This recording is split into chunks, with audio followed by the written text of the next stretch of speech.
Hello everybody, welcome back to my channel. In this short video, I will tell you that how you can easily record videos at the highest quality, that is 4K 60 FPS on your iPhone. It doesn't matter that which iPhone you have and which iOS version are you running.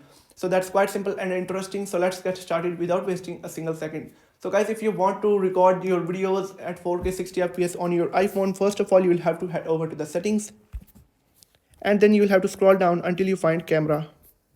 Now once you have found camera, tap on camera, and first of all you will have to head over to the formats, and then make sure that most compatible is selected, and then go back and then tap on record video on the top. Now once you're on this page, you will have to select the highest resolution, that is 4K 60 FPS. 4K 60 FPS. Now once you have selected it, and go back, now you can see when we open camera, it shows 4K 60 FPS option in the video section.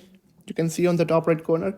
So that's how you can easily record videos at 4K 60 FPS on your iPhone. If you have found the video helpful, make sure to like the video and hit that subscribe button. Thank you.